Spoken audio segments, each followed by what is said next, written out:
Hello दोस्तों, स्वागत है आपका हमारे चैनल में। और आज मैं लेके आया हूँ एक नया वीडियो जो कि है हिस्ट्री से मौर्य काल के ऊपर। तो आइए स्टार्ट करते हैं वीडियो को। तो हमारा पहला क्वेश्चन है कि मौर्य वंश वंश का संस्थापक कौन था। ऑप्शन है अशोक, बिंदुसार, चंद्रगुप्त मौर्य या फिर बृहदत्त। तो इसका जो राइट आंसर है वो है चंद्रगुप्त मौर्य। अगला क्वेश्चन है कि चंद्रगुप्त मौर्य ने किसे पराजित कर मौर्य साम्राज्य की स्थापना की थी। ऑप्शन है घनानंद, महा महापद्मनंद, सिकंदर या सेल्यूकस निकेटर। तो इसका जो राइट आंसर है वो है घनानंद।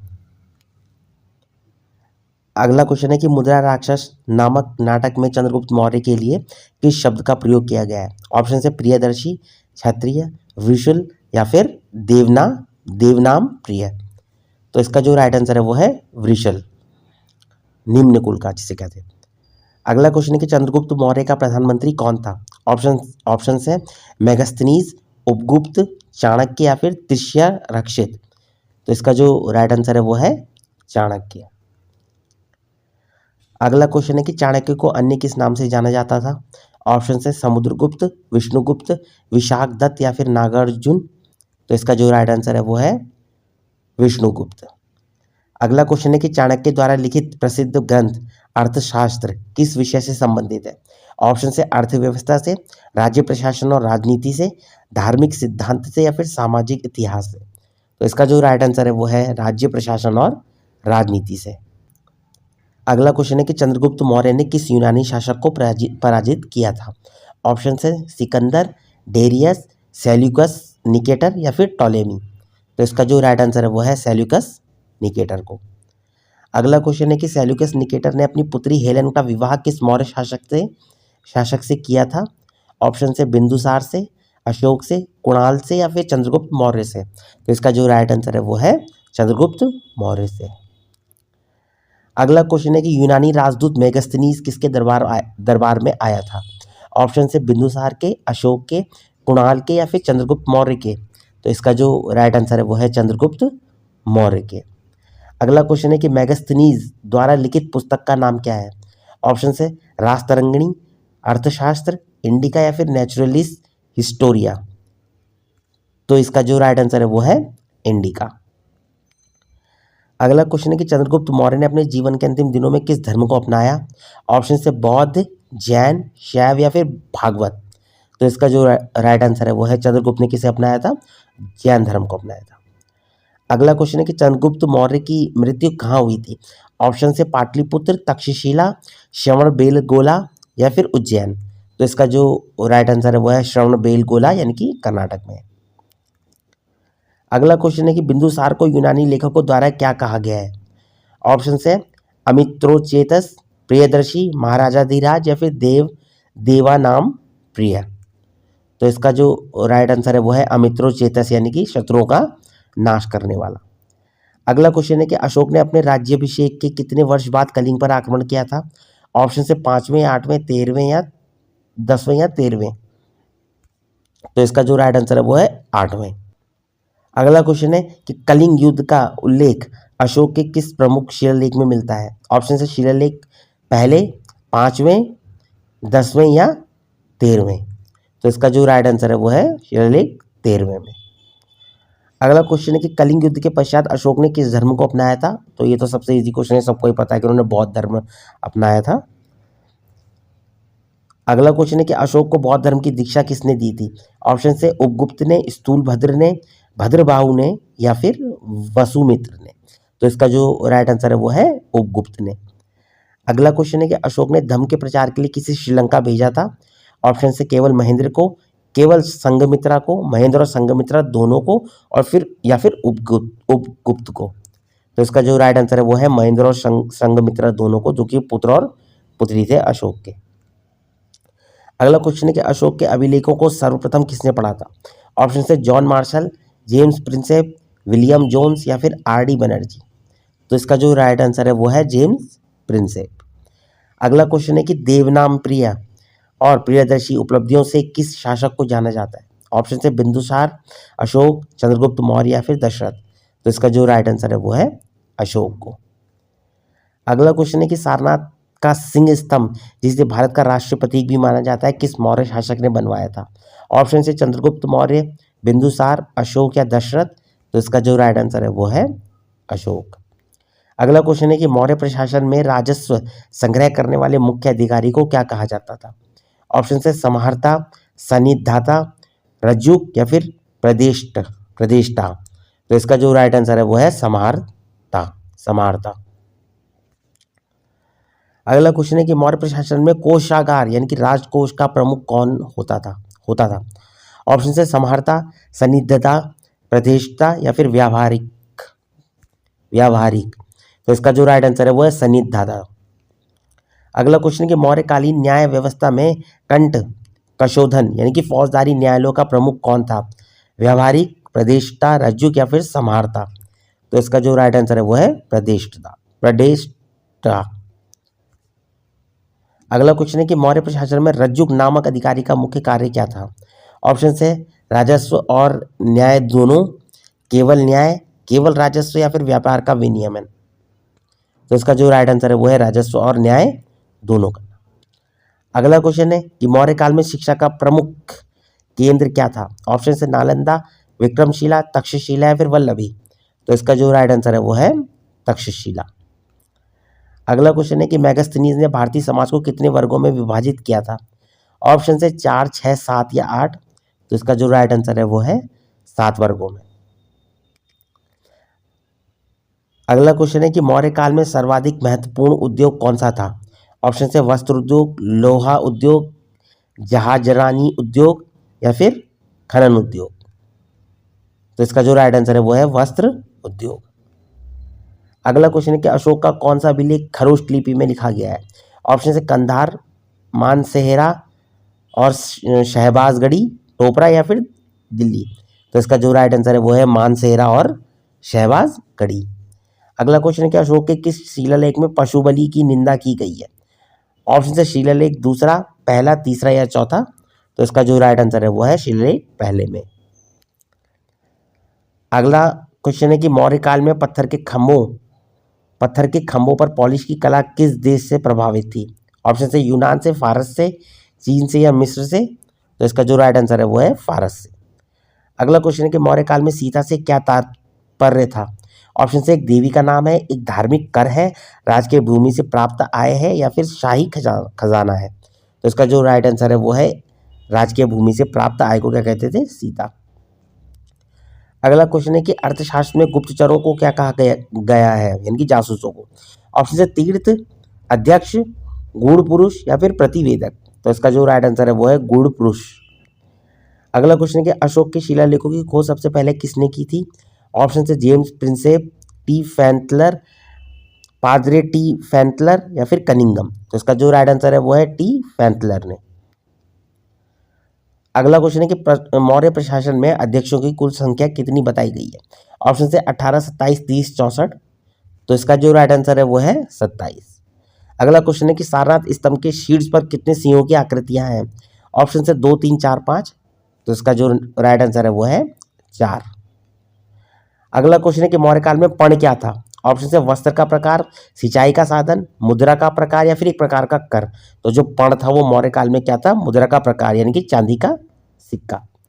अगला क्वेश्चन है कि मौर्य काल में निर्मित सबसे प्रसिद्ध स्तूप कौन सा है? ऑप्शन से बरहुत, अमरावती, धमेक या फिर सांची। तो इसका जो राइट आंसर है वो है सांची। अगला क्वेश्चन है कि मौर्य साम्राज्य का अंतिम शासक कौन था? ऑप्शन से कुणाल, संप्रति, शालिशुक या फिर बृहदत्त। तो इसका जो राइट आंसर है वो है बृहदत्त। अगला क्वेश्चन है कि अंतिम मौर्य शासक बृहदत्त की हत्या किसने और शुंग वंश की स्थापना किसने की? तो वह पुष्यमित्र शुंग ने, वासुदेव ने, सिमुक ने या फिर कनिष्क ने। तो इसका जो राइट आंसर है वो है पुष्यमित्र शुंग ने। अगला क्वेश्चन है कि अशोक ने अपने शासनकाल में कौन सी बौद्ध संगति आयोजित करवाई थी? ऑप्शन से प्रथम, द्वितीय, तृतीय, चतुर्थ। तो इसका जो राइट आंसर है वो है तृतीय बौद्ध संगति। अगला क्वेश्चन है कि तृतीय बौद्ध संगति कहाँ आयोजित की गई थी? ऑप्शन से राजगृह, वैशाली, पाटलिपुत्र या कुंडलवन। तो इसका जो राइट आंसर है वो है पाटलिपुत्र में। अगला क्वेश्चन है कि तृतीय बौद्ध संगति का अध्यक्ष कौन था? ऑप्शन से महाकश्यप, मोगलीपुतिस सबकामी या फिर वसुमित्र।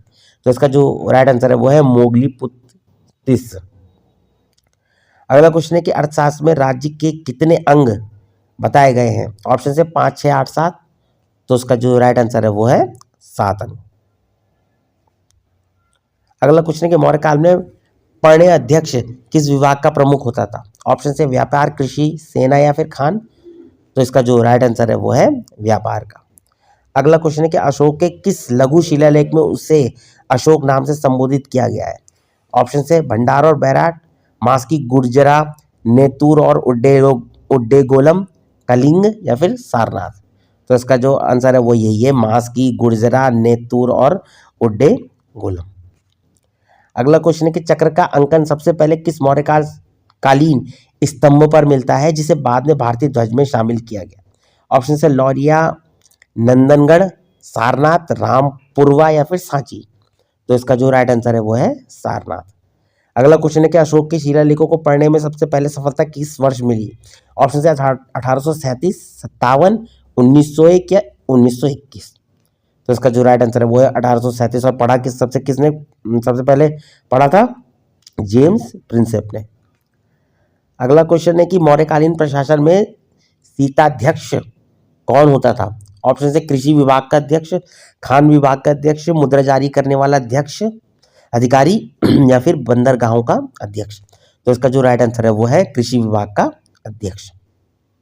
अगला क्वेश्चन है कि किस मौर्य शासक ने बराबर की गुफाओं को आजीविकों को दान दिया था? आजीविकों को दान दिया था। ऑप्शन से चंद्रगुप्त मौर्य, बिंदुसार, अशोक या दशरथ। तो इसका जो राइट आंसर है वो है अशोक ने। अगला क्वेश्चन है कि अशोक का सबसे छोटा स्तंभ लेख कौन सा है? ऑप्शन से रुमिनदेई, निगाली सागर, सारनाथ, लौरिया, अरेराज। तो इसका जो राइट आंसर है वो है रुमिनदेई। अगला क्वेश्चन है कि रुमिनदेई स्तंभ लेख किससे संबंधित है? ऑप्शन से अशोक की धम्म यात्रा से, बुद्ध के जन्म स्थान से, कलिंग विजय से या फिर अशोक की मृत्यु से। तो जो ये रुमिनदेई स्तंभ लेख है ये संबंधित है बुद्ध के जन्म स्थान से। कहाँ हुआ था? लुम्बिनी में। अगला क्वेश्चन है कि किस शिलालेख में अशोक ने घोषणा की कि सभी मनुष्य मेरी संतान है? ऑप्शन से प्रथम, द्वितीय प्रथम पृथक कलिंग शिलालेख या फिर द्वितीय पृथक कलिंग शिलालेख।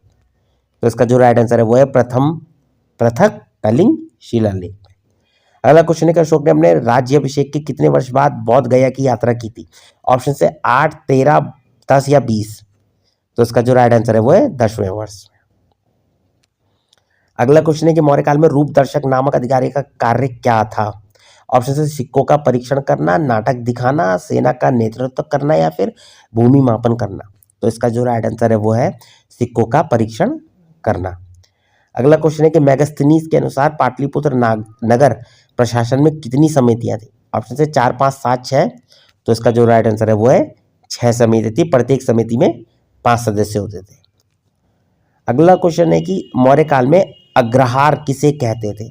ऑप्शन से राजकीय कृषि भूमि को, सिंचित भूमि को, बंजर भूमि को या फिर ब्राह्मण को दान में दी गई भूमि को। तो जो अग्रहार कहते थे वो कहते थे ब्राह्मणों को दान में दी गई भूमि को मौर्य काल में। अगला क्वेश्चन है कि अशोक का कौन सा अभिलेख 2 लिपियों यूनानी और अरमाइक में प्राप्त हुआ है? ऑप्शन से कंधार, मनसहिहारा, शहबाजगढ़ी या फिर कालसी। तो इसका जो राइट आंसर है वो है कंधार। अगला क्वेश्चन है कि मौर्य काल में वैधक नामक अधिकारी किससे संबंधित था? ऑप्शन से चिकित्सा, गुप्तचर प्रणाली, भूमि की माप या कृषि। तो इसका जो राइट आंसर है वो है वैधक किससे था? गुप्तचर प्रणाली से। अगला क्वेश्चन है कि चक्रवर्ती सम्राट की अवधारणा सबसे पहले किस वंश में दिखाई देती है? ऑप्शन से नंद, मौर्य, शुंग या फिर गुप्त। तो जब हम मौर्य वंश पढ़ रहे हैं तो मौर्य वंश का ही आंसर होगा कि मौर्य वंश में दिखाई देती है। अगला क्वेश्चन है कि अशोक के स्तंभों का पत्थर कहाँ से लाया जाता था? ऑप्शन से सांची, बराबर, चुनार या फिर सारनाथ। तो इसका जो राइट आंसर है वो है चुनार से। अगला क्वेश्चन है कि अशोक के किस शिलालेख में मनुष्य के कर्म का उल्लेख है? ऑप्शन से 5वां, 8वां, 10वां या 11वां। तो इसका जो राइट आंसर है वो है 11वें शिलालेख में। अगला क्वेश्चन है कि शासक ने आजीविकों के लिए नागार्जुनी पहाड़ी की गुफाएं समर्पित की थी? तो ऑप्शन है अशोक, दशरथ, बिंदुसार, चंद्रगुप्त मौर्य। तो इसका जो राइट आंसर है वो है दशरथ। कि अंताम हामात्र नामक अधिकारी का कार्य क्या था? ऑप्शन से सीमावर्ती लोगों में धर्म का प्रचार करना, आंतरिक प्रशासन का प्रमुख, शाही रसोइया या फिर सेना का मुख्य कमांडर। तो इसका जो राइट आंसर है वो है सीमावर्ती लोगों में धर्म का प्रचार करना।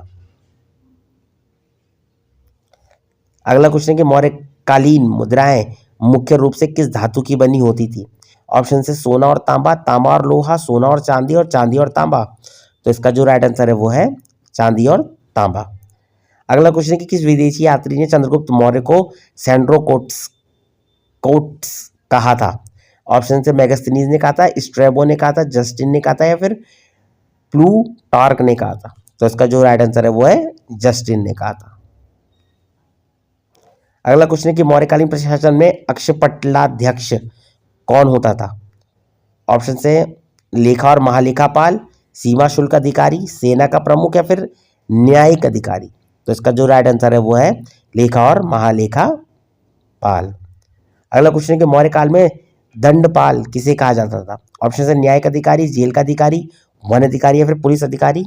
तो इसका जो राइट आंसर है वो है पुलिस अधिकारी को क्या कहते थे? दंडपाल। अगला क्वेश्चन है कि चंद्रगुप्त मौर्य के किस राज्यपाल ने सुदर्शन झील का निर्माण करवाया था? ऑप्शन से तुषाफ ने, राधागुप्त ने, उपगुप्त ने या फिर पुष्पगुप्त वैश्य ने। तो इसका जो राइट आंसर है वो है पुष्पगुप्त वैश्य ने। और लास्ट क्वेश्चन है इस वीडियो का कि मौर्य काल में विविधाध्यक्ष कौन होता था? ऑप्शन है वनों का अध्यक्ष, चरागाहों का अध्यक्ष, नमक विभाग का अध्यक्ष या फिर बंदरगाहों का अध्यक्ष। तो इसका जो राइट आंसर है वो है चरागाहों का अध्यक्ष। तो दोस्तों ये थे कुछ क्वेश्चंस हमारे हिस्ट्री के मौर्य काल से। अगर आपको वीडियो पसंद आई हो तो लाइक शेयर करें, चैनल को सब्सक्राइब करें। बाकी मिलती हैं अगले वीडियो में, तब तक के लिए बाय बाय।